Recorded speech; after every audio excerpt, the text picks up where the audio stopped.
Bismillahirrahmanirrahim. بل بالأدب تنال أعلى الرتب فعش حياة العلماء وقرأ صنوف الكتب ودم على تواضع لا تفتخر بالنسب.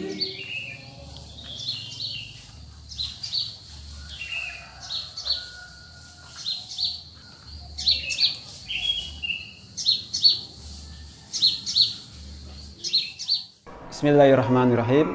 Assalamualaikum warahmatullahi wabarakatuh. Baik santri-santri sekalian, alhamdulillahirabbil alamin. Segala puji marilah selalu senantiasa kita panjatkan hanya kepada Allah Subhanahu wa taala. Kemudian salawat dan salam tidak lupa kita sanjungkan, semoga selalu tercurahkan kepada Nabi kita Muhammad sallallahu alaihi wasallam beserta keluarganya, para sahabatnya, dan juga para pengikut-pengikutnya hingga akhir zaman kelak. Dan kita berharap semoga kita termasuk dalam umatnya yang kelak mendapatkan syafaat dari Nabi kita Muhammad sallallahu alaihi wasallam. Baik santri-santri sekalian, Allah Subhanahu wa taala telah berfirman dalam Al-Qur'an dan sekaligus mengingatkan kepada kita, A'udzu billahi minasyaitonir rajim. Ya ayyuhalladzina amanu taqullaha haqqa tuqatih wa la tamutunna illa wa antum muslimun. Wahai orang-orang yang beriman, bertakwalah kalian kepada Allah dengan sebenar-benarnya takwa, dan janganlah kalian mati kecuali dalam keadaan Islam. Baik santri-santri sekalian, sebelum kita mulai, kaifa halukum? Bagaimana kabar antum semua? Mudah-mudahan antum semua dalam keadaan baik-baik saja. Baik, pada kesempatan kali ini Ustadz akan menyampaikan sebuah ayat Al-Quran yang terdapat di dalam surat Al-Ghasyiyah ayat ke-17 yang berbunyi, A'udzu billahi minasyaitonir rajim. Afala yanzuruna ilal ibili kaifa khuliqat, yang artinya, maka apakah mereka tidak memperhatikan bagaimana unta diciptakan?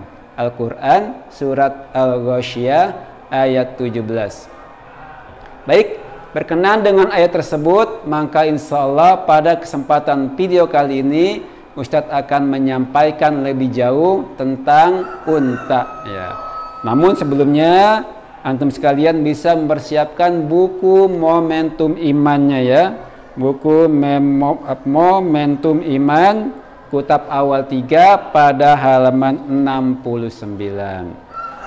Baik, Allah Subhanahu wa taala memerintahkan kepada kita untuk memperhatikan ciptaannya yang bernama unta. Berarti ini bahwa kita dianjurkan oleh Allah memperhatikan tentang unta. Ya, jadi kalau Allah memerintahkan kita untuk memperhatikan sesuatu, berarti sesuatu ini memiliki keistimewaan atau kelebihan-kelebihan yang tidak terdapat pada yang lainnya. Dalam hal ini adalah binatang unta ya. Jadi santri sekalian, unta ini memiliki keistimewaan-keistimewaan. Apa saja keistimewaannya? Maka baik akan kita bahas satu persatunya. Baik, Allah menyebutkan tentang unta ya, berarti Allah dengan penyebutan unta ini membuktikan bahwa Allah mampu menciptakan apa saja ya. Baik, santri sekalian, Allah mampu menciptakan apa saja, termasuk hewan unta ini yang memiliki begitu banyak keistimewaan. Baik, apa saja keistimewaan unta? Baik, yang pertama mari kita lihat secara fisik ya santri sekalian.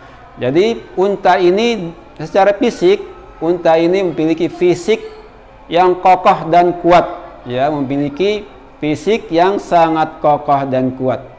Kemudian yang kedua, keistimewaan unta adalah unta mampu menanggung beban yang berat. Jadi mampu membawa beban yang berat, melebihi dari binatang-binatang lainnya yang seukuran dengannya, mampu menanggung beban yang berat. Kemudian yang ketiga, daging unta dapat dimakan. Ya, jadi daging unta ini halal untuk kita makan. Kemudian yang berikutnya, susu unta dapat kita minum. Ya, bahkan susu unta ini banyak mengandung manfaatnya sama seperti susu-susu hewan lainnya. Nah, kemudian secara fisik, unta memiliki leher yang panjang. Ya, leher yang panjang ini berfungsi untuk dongkrak ya. Jadi ketika unta lelah, membawa beban yang berat, apabila dia beristirahat, kemudian untuk bangkit lagi, maka lehernya ini berfungsi sebagai dongkrak untuk membantunya dalam berdiri. Kemudian keistimewaan unta yang lain adalah unta mampu berjalan jauh. Mampu berjalan dengan sangat jauh tanpa kelelahan. Ya. Kemudian unta juga hemat ya, hemat dalam memakan atau meminum, hemat energi. Tapi sekali unta makan atau minum, maka dia juga dapat memakan dalam jumlah yang besar, sehingga buat perbekalan ketika dibutuhkan. Ya, kemudian unta juga mempunyai punuk, yang mana punuknya ini berfungsi sebagai penyimpan makanan ataupun minuman. Kemudian keistimewaan unta yang lain adalah pada matanya. Jadi matanya ada selaput ya yang mencegah atau menghalangi debu masuk ke matanya. Demikian juga dengan hidungnya, terdapat pelindung sehingga debu-debu tidak dapat memasuki hidungnya. Nah, dengan keistimewaan-keistimewaan tersebut, maka unta termasuk adalah kendaraan yang paling disukai oleh para nabi dan para sahabat. Demikian juga dengan kita manusia yang tinggal di daerah-daerah tertentu yang memerlukan transportasi unta. Ya, baik, sebagai penutup dari uraian singkat ini akan Ustadz ulang kembali tentang keistimewaan unta. Ya, yang pertama secara fisik, unta ini mempunyai fisik yang kokoh sehingga mampu membawa beban yang berat. Nah, kemudian daging unta dapat kita makan, susunya dapat kita minum. Nah, kemudian unta juga lehernya sangat panjang, bisa membantu untuk berdirinya unta ketika dia istirahat untuk bangkit kembali. Kemudian keistimewaan lain unta adalah unta amat hemat atau irit dalam penggunaan air ya, karena unta mempunyai cadangan air yang sangat banyak ya.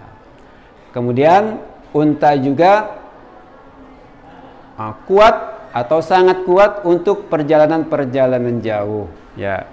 Jadi dari keistimewaan tersebut, sebagaimana saya sampaikan, maka unta menjadi kendaraan favorit ya, atau kendaraan yang disukai. Ya, baik, mungkin sekian saja video Ustadz pada kali ini. Mudah-mudahan santri sekalian dapat memahaminya ya. Untuk lebih jelasnya, santri sekalian bisa membaca pada buku Momentum Imannya. Baik, Ustadz akhiri dengan membaca doa kafaratul majlis. Subhanakallahumma wa bihamdika asyhadu an la ilaha illa anta astaghfiruka wa atubu ilaik. Wassalamualaikum warahmatullahi wabarakatuh. Yuk, amalkan pada diri antum dan bagikan video ini kepada orang yang antum cintai untuk mendapatkan kebaikan dan pahala.